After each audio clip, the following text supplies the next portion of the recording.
Okay, welcome. Today we're going to put the principle of lead from the core into practice, and we're going to start with the hip thrust. So first lie down on the mat and feel the space behind your belly button between your back and the mat as if there's a pea lying in between your back and the mat. You want to squash the pea. This is what I call squashing the pea. We're isolating the abs, so make sure it's only the abs that are engaging as you squash your lower back down into the floor.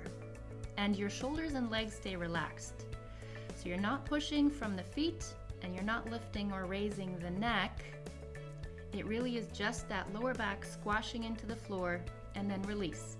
Do that a couple of times so you really feel that engagement, that isolated engagement only in the abs, as if you're preparing for a cat to jump onto your belly, but you keep breathing. Lifting the knees right above the hips will even isolate the belly even further as you take out the legs. Now extend both legs. You'll feel the hollow increase behind your lower back, making it even heavier, even more difficult to squash the pea, and keep the shoulders relaxed. Exhale as you squash. And inhale as you release. So blow as you squash and smell as you release.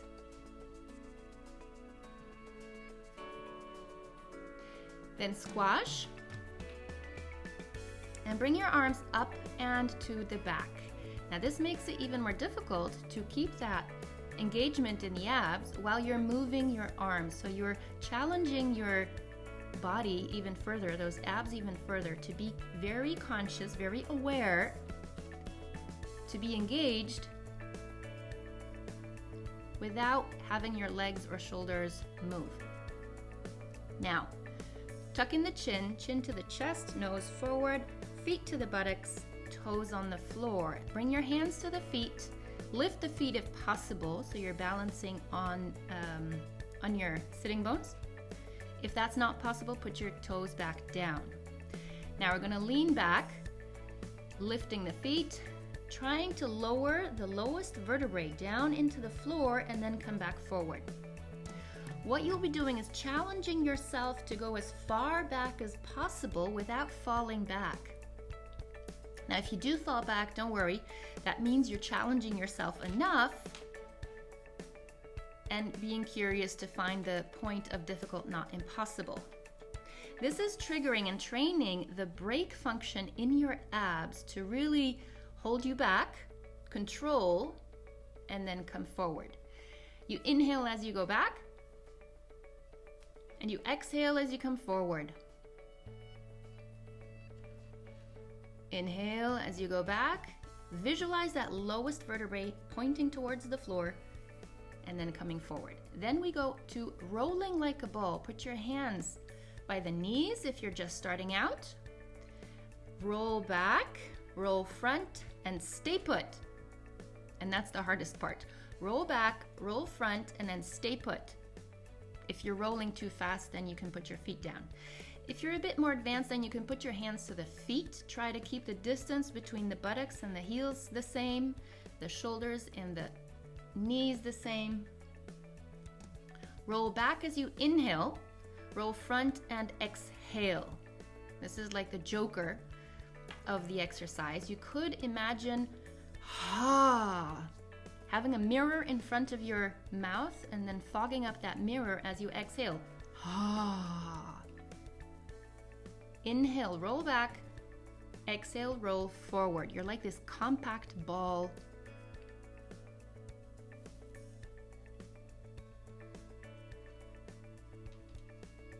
One more. All right. When you've mastered that, we can go to the next one, which is balancing like a ball.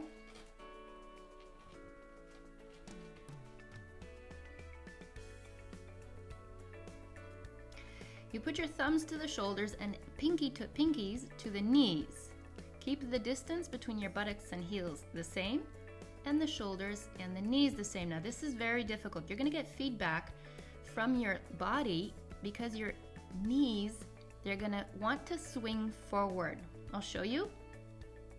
The knees come forward and then the head comes forward. Try to avoid this. So you're gonna try to keep the pinkies on the knees and the thumbs on the shoulders. Exhale. And you're really gonna feel where you require that strength.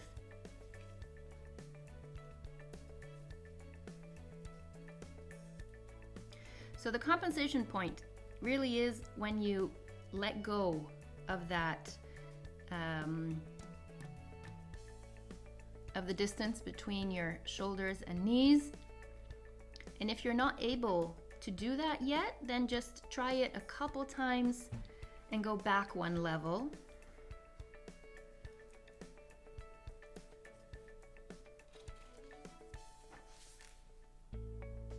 So you could go back down to the rolling like a ball.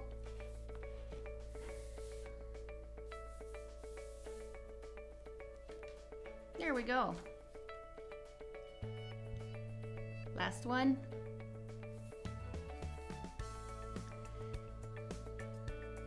And then release. Lie down on your back for the hip thrust, glute bridge or shoulder bridge. Take a deep breath before we start. And then put your feet towards the buttocks.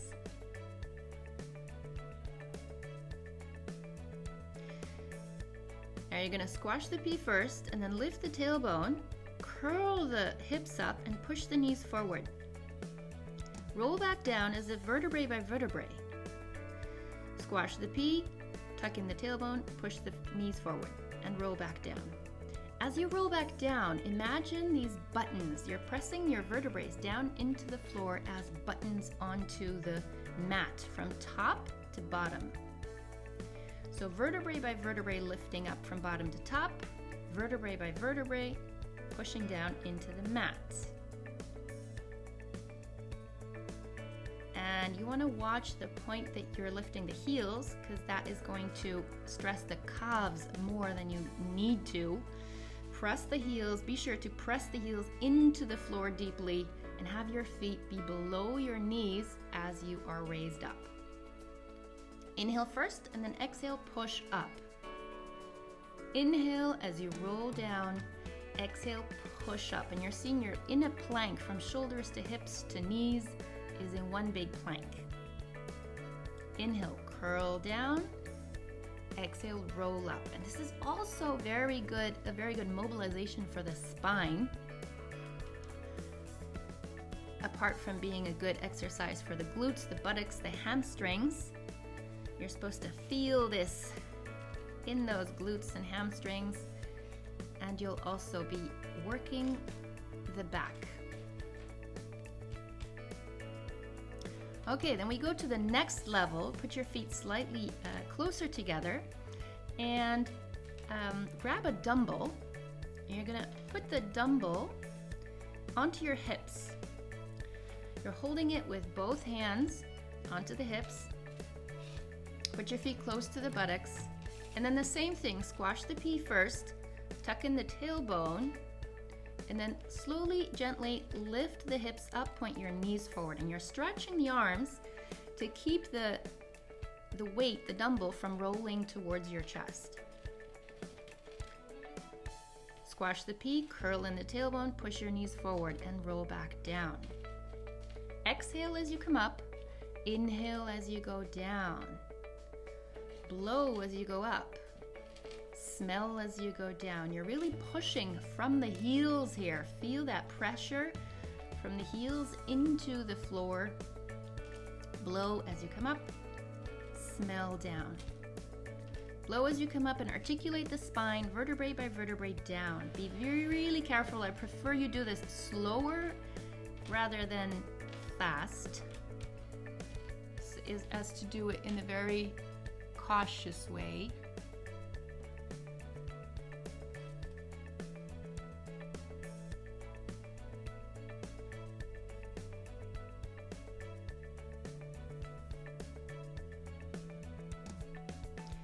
Okay, almost there. You can do more or less if you're feeling like it. See at what point you reach your level of compensation. Then we go to level 3, which is the one-legged hip thrust. Put your right foot in the middle. Lift your left foot above the hip, bent with the knee bent. Curl up, squashing the P. Curl in the tailbone and push from the right foot up.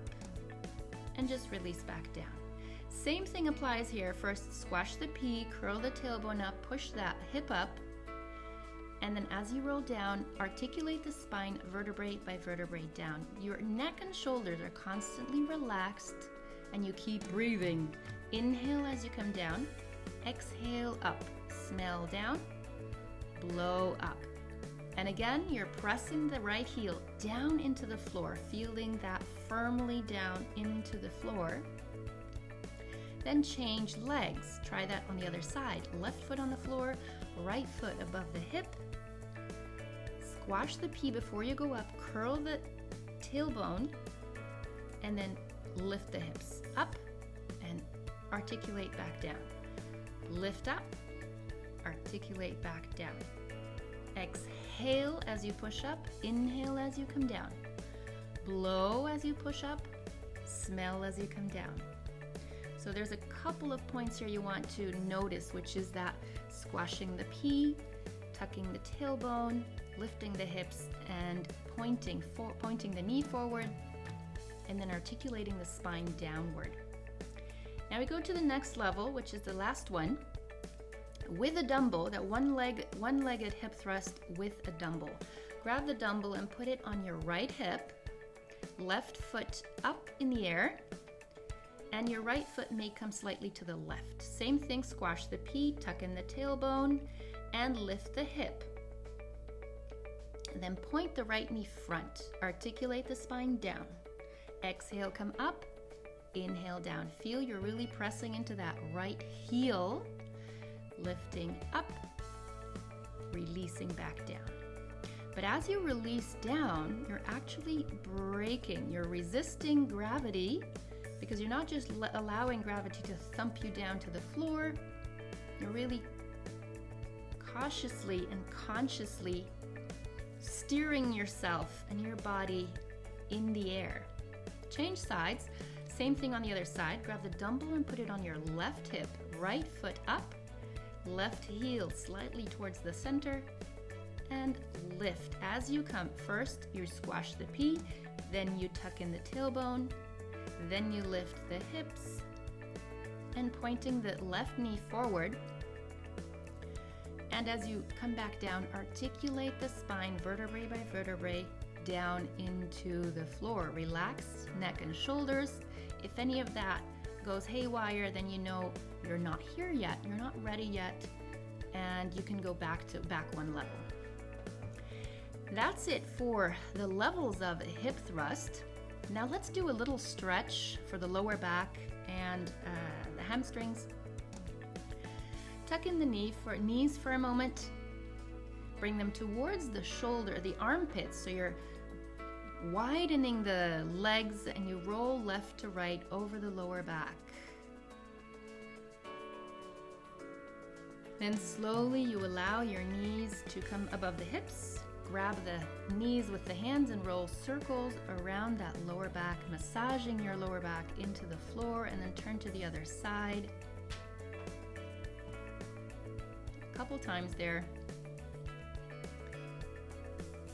Good, and then extend your right leg, left foot across the right leg. Then your right hand is going to grab your left knee and cross over to the side. Pushing your right leg, the whole right leg, firmly into the floor will create your stability and allow flexibility, mobility in the lower back. Now you can move your foot forward or back. Traveling the foot front or back will move the stretch. So try to be aware of where you feel the most stretch, and this is a practice, an exercise in being comfortable, becoming comfortable, being slightly uncomfortable, because a stretch shouldn't be painful, but you should feel some sort of little uncomfortableness so that you become aware of it. Then pull the knee into the heart, pushing the lower back down, and then you change sides. So extend your left leg, pull your right knee in, cross your foot across, and then your left hand grabs your right knee, right hand points back, and cross over. You're really pushing your left leg now down into the floor and relaxing the right leg. Try to keep your right shoulder blade into the floor to give your lower back really the space, as much space as possible. Breathe gently and really try to feel where you find the best stretch for yourself.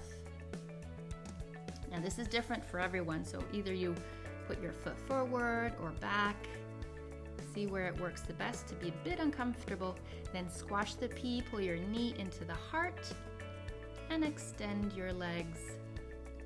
Take a deep breath, exhale, and relax. That's it for today.